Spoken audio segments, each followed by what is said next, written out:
Welcome back to TarHeelIllustrated.com. And if you're watching on our YouTube channel, Tar Heel Illustrated, I'm THI staff writer Jacob Turner, and joining me like he always does for the THI Postscript Podcast, our very own publisher, Andrew Jones. And Andrew, before we jump in, got to blast our promo we've got going on over at TarHeelIllustrated.com. We got 25% off, a 1-year subscription. So you only pay $75 for a 1-year subscription to Tar Heel Illustrated. And you also get $75 of free Nike gear as well. So make sure you guys go check that out on our website, TarHeelIllustrated.com. But of course, wait till this video is finished because I think you guys will enjoy that before you do that. But AJ, great holiday idea. Yeah, man. I had someone text me or DM me the other day saying they actually bought 3 of them. Oh, wow. One for themselves, and they bought 2 as gifts. So they give out the subscriptions, the 1-year membership as a gift, plus they get $75 of Nike gear. That's awesome. For these different people. So it's pretty wild stuff. Yeah, man. You could print out the voucher, your receipt for it, and throw it in. You don't have to deal with all the crazies at the stores these days. Just go Tar Heel Illustrated crazy and take care of all your shopping. Yeah, man. Throw a Tar Heel Illustrated subscription in your stocking. There's a stocking stuffer, man. I think that's and you get a ton of access to stuff that you'll never see on our YouTube channel. Exactly. Tons of premium content over there. Absolutely. The message boards alone, we threw tons of tidbits on the message boards that you're never going to see anywhere else. So that's one of the great values. Plus, you interact with us there. Exactly. So yeah, maybe that takes away. Maybe I shouldn't have said that. Yeah, they're like, it takes away from it. They're like, man, I'm definitely not signing up now if I got to interact. Absolutely. Anyway, to our podcast while we're here. Yeah, exactly. Definitely go check that out on our website, TarHeelIllustrated.com. But AJ, let's jump into yesterday's matchup. Carolina dropping to Notre Dame at home. Number 2 Notre Dame, I should say, 31-17. A good game, an entertaining game, I think, especially from a neutral perspective. I think it was a really hard-fought game where you saw one of the best teams in the country coming up against a Carolina team that is right here. Notre Dame's probably right here. Carolina's trying to get to that next step. So, and that is a hard jump. So let's dive into it, though, as we always do. I want to start with the defense. I think overall, and if you haven't seen our 3 things video from yesterday, just click our channel icon below, and it should be the first video that pops up at the very top. Definitely go check that out if you haven't already. But we already kind of hit on the defense in our 3 things video yesterday. We're going to hit on it a little bit more today. Notre Dame finished with over 470 yards of total offense. You might look at that from a statistical perspective and say, wow, that's a lot. Carolina let up a lot of yards again, but I think you would agree on this, AJ. I think a lot of Carolina fans and probably Notre Dame fans would agree as well that, Notre Dame had to work for those yards. I mean, it wasn't an easy game where, Notre Dame was just kind of coasting down the field and doing what they wanted to. I mean, Notre Dame had 24 points with, less than, with only about 2 minutes remaining in the game. And then they ended up scoring to make it 31. So I think defensively, Carolina had a really nice game. We also saw 6 true freshmen that played a ton of snaps. We saw the likes of Tony Grimes also get a start in there too, a guy who should be playing high school football right now. So overall, from a defensive perspective, I know Carolina ended up ultimately losing the game, and there is no moral victories like Max said. But, I mean, if you're a Carolina fan and if you're a member of that Carolina staff and a member of that Carolina defense, I think you have a lot of positives to build on from Saturday's performance against the Irish. 6 true freshmen played 160 snaps. We talked in a previous video, I think it was after Wake. Mm-hmm. And I believe I said, you know what, they got to play those kids against Notre Dame. Yeah. What they were doing wasn't working. And that is their future. Odds were not great they would beat Notre Dame, even if Carolina played really, really well for Carolina. You got to play those kids. At some point, you've got to build toward 21 and 22 while still trying to win in 20. And I actually think that the plan that Jay Bateman had, the way they utilized those kids and the way they utilized a lot of players on defense, which was significantly more than a lot of previous games, was their attempt at winning in 20 and getting better for 21 and 22. Mm-hmm. Grimes played 67 snaps. Yeah. Only Chaz Surratt, Trey Morrison, and Jeremiah Gemmel played more.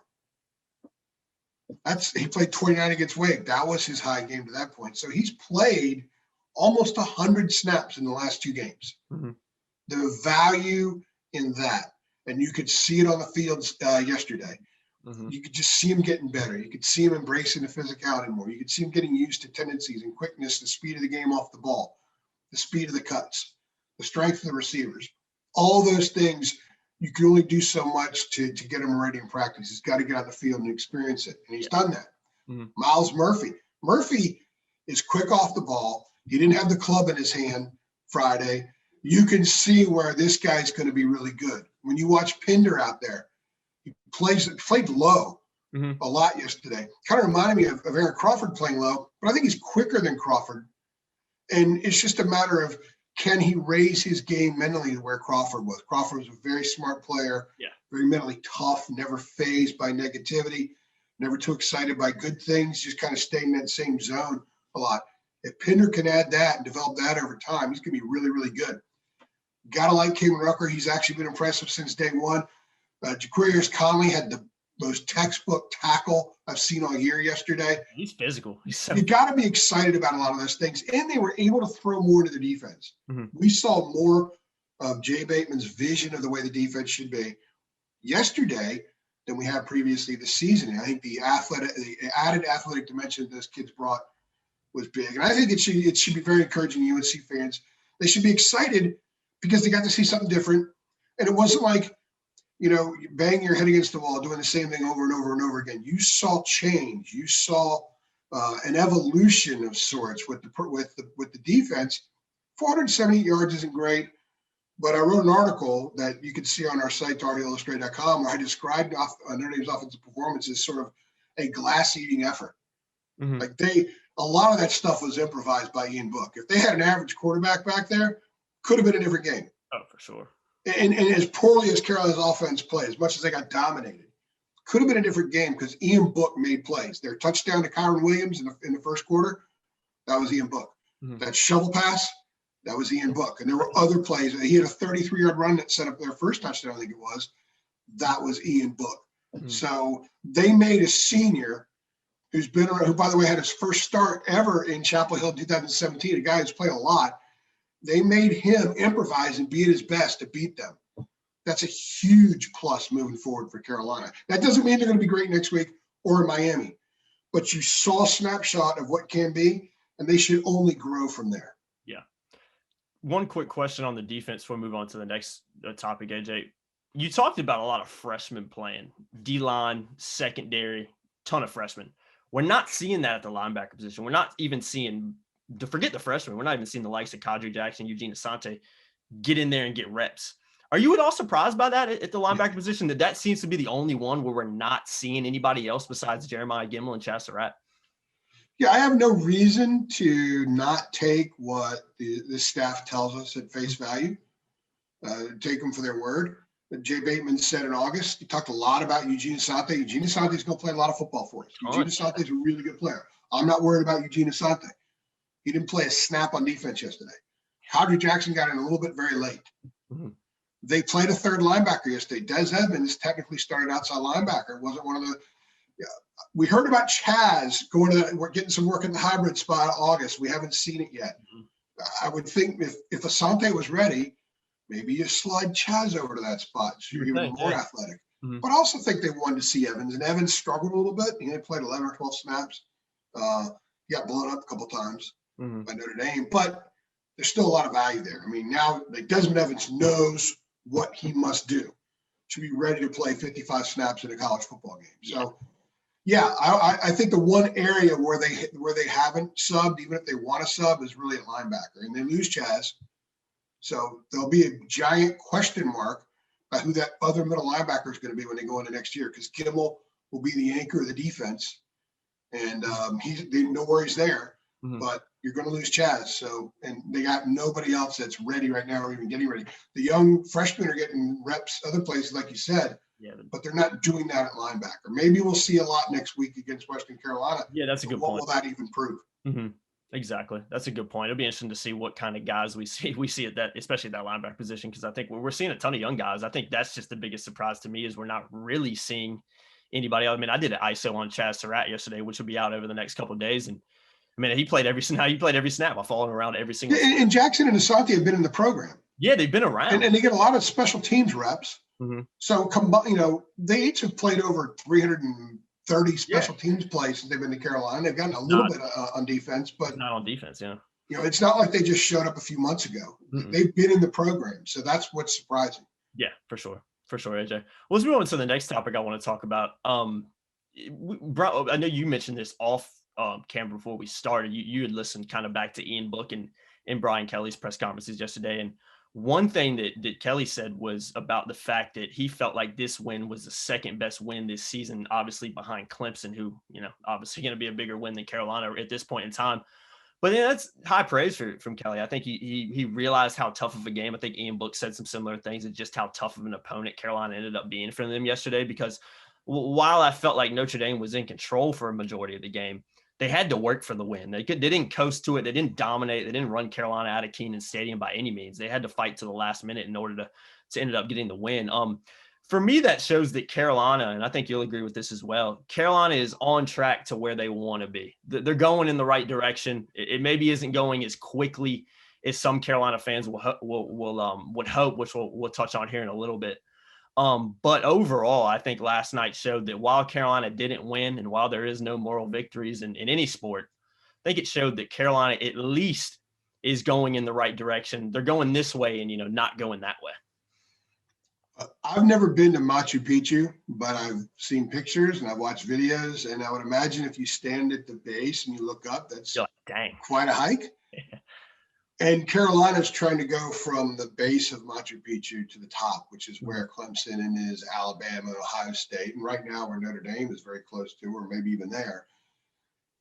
Unless you're going to take a helicopter up there, and I don't even know if people even do that, and certainly the Larry Fedora helicopter may not get all the way up there. Mm-hmm. It takes time. Yeah. One of the things that I gauged from yesterday and last night and this morning, when I read social media, a lot of tweets at us, DMs sent to us, some text messages, posts on message boards, is that a lot of fans, Carolina fans, were really hurt by this loss. And Mac has talked a little bit about this before, but I'm sort of going to expound on it, is that when you hurt after a loss because you have expectations. Toward the end of the Larry era, if Carolina got rolled out by somebody, nobody was really hurt. No. They're like, oh, what do you expect? We knew this would happen. They suck. That would be the attitude, and they'd move on and do something else. Yep. But when a loss stays with you, and it bothers you enough to express pain on social media or to a writer or something like that, that means something. That means it's important to you. Mm-hmm. And Carolina basketball fans understand this, because think about the pain you feel every year when they lose a game, and they lose enough that you feel it several times a year. Mm-hmm. If your program gets to a point where games are important, and you actually expect that this football team is going to satisfy you in a way it hasn't satisfied you a lot before, that's where the pain comes in. I think that's a great thing for UNC football, because that shows you right there that the progress is being made. Mm-hmm. And whether somebody knows a lot about the game or only a little bit about the game, everyone can see it. They may not like the result, like you said, and they're going to go back and say, well, what about FSU? What about Virginia? Well, that's all part of the process. They're going to carry them off the walls as they learn to smooth things out. And part of the carrying process is what happened in Tallahassee. Mm-hmm. It is what happened in Charlottesville. Mm-hmm. And it's what happened offensively yesterday. Mm-hmm. That's just part of the process. Sometimes people don't want to have patience, because we're so used to our society now where you can go online and order a damn refrigerator and it shows up at your house the next day. Anything you want, literally. Anything you want, especially now since half the stuff's closed out there. But real life doesn't really roll like that. Real success doesn't roll like that. You don't show up as a freshman in college and have your degree 3 weeks later. You got to go through the 4-year process. You got to get 120 credits. Mm-hmm. Football teams have to accumulate players. They have to teach them. They have to learn scheme. They have to build chemistry. They have to be healthy. Staffs have to get the right mix. Mm-hmm. They have, Mac made a change last year in his staff. Who knows if he makes one or not this year? It's a constant building process. And yesterday's game, I think, went a long way in that. And I think it showed that this program is on the right track. Again, they're 6-3 because they should be 6-3, because of the wobbling process. It has to happen before it straightens out. So the fact that the fans are upset and they're hurt and they're expressing pain and unhappiness in a hurtful kind of way, not in a screw them kind of way, which we got a lot during Larry and Bunning and that kind of thing. I think it's a good thing. Mm-hmm. You want people to hurt. You want it to matter. The more it does, the more they show up at the games, the more they buy the gear, the more they listen to Mac's radio show, the more they go to THI and the other sites that cover UNC. that's all good for UNC football. And I think that came out of yesterday's game as well. And honestly, Jacob, the level of hurt, the degree of hurt actually surprised me a little bit. Me too. I think it's a great thing for UNC football. Me too. I completely agree. I was a little, we're obviously both on Twitter, but I was pretty pleasantly surprised, I should say, with just, and there was a lot of fans that were angry about the loss for different reasons, but there was also a bigger majority, in my opinion, at least from what I saw on my social media feed, of people. There wasn't a here we go again mentality. No, it was, that's apathy. The apathy that had enveloped this program a couple of years ago is gone. It's gone. Absolutely. It's gone. So when you chalk up a list of all the things that Mac has achieved so far, and they're 13-9. Don't focus on that. Focus on everything. Get bigger picture. The fact that there's no apathy. If they could have fans, if Governor Cooper opened up and said you could have as many people as you want at games next week, I think 51,000 people would be in the stadium for the Western Carolina. Oh yeah, I think so too. And then that's something that, we saw it in person. That's something a couple years ago that it was unheard of. You were lucky if you had, 30, 40,000 in Kansas City. Well, the 11-win team in 2015, people used to complain about the opponents that they hosted, but they hosted a team from the Big Ten in Illinois and they had 41,000. Yeah, and that tells you. It rained a little bit, but I don't think rain would keep people away now as much as it did in 2015. Exactly, and I think we saw a great example of that last year with, Carolina selling all their games out. Last thing I want to touch on, AJ, let's look forward for a second. Obviously, Carolina taking on Western Carolina this weekend. Next weekend, I should say, last home game of the season. They travel down to Miami. Do you think in my eyes, next weekend's more about let's continue to get a majority of the young guys reps, and then let's go down to Miami and see if we can finish with a W, and then, obviously with a big game against the Hurricanes. Do you agree that next week's kind of about getting those young guys, maybe working some other things out, getting a lot of those young guys reps, and then the focus kind of turns to, okay, let's see if we can end the season on a high note, and then after that, postseason bowl games, whatever happens. Well, I think it's twofold. I think getting the young guys a lot of reps is part of it, but I think this is a really important week for preparation. Yeah. If you want to become Clemson, Alabama, and Ohio State, you've got to learn how to prepare like they do. And they prepare every week at a certain level. Yeah. So you can't get away with telling your kids, well, we've got to prepare at the highest level possible because Notre Dame's coming to town. And then next week dismiss Western Carolina. Yeah, you can't do that. You want them to develop the characteristics where they're always preparing at a certain level, regardless of the opponent. They got to make it about them. This is an opportunity this week for the football team to get better. Max said after the game yesterday, and when I asked him about all the freshmen playing on defense, he said, they're getting better because now they're practicing better. They know they're going to get in the game. And because a bunch of them played yesterday, they should have a good week of practice. What a wasted – they didn't have a spring. No. What a wasted opportunity it would be for them to have their 4 or 5 practice. Well, they don't really – Friday's not really practice. It's a walkthrough. Have 4 practices this week and not get anything out of it, not get the most out of it they can. It's an opportunity to get better. So don't sell them on the idea that we got to beat Western Carolina. You got to sell them on the idea we got to get better, and that needs to be ingrained over time. So this is a really important week when it comes to building the culture, strengthening the culture within the program. That's got to become who you are. And if it's who you are when you play Western Carolina, then there's not going to be any problem when it comes to a lot of other games. Because Mac has said before, college football teams, they're really ready to go 4 or 5 times a year. But when they're not ready to go at that level of 4 or 5 times a year, you want to be close to it. And the way they're close to it is if they develop the regular characteristics, the instincts to always try to be on their game. Nobody is 100% A game every day. No, it's not possible. But if you're off day, you're close to it. That's when you're going to be very good. That's when stuff like Tallahassee and Charlottesville happen less often. So that's part of what this program's still learning, and that's why this is an important week. I do think at the same time, there will be an eye on Miami, and I think that's okay.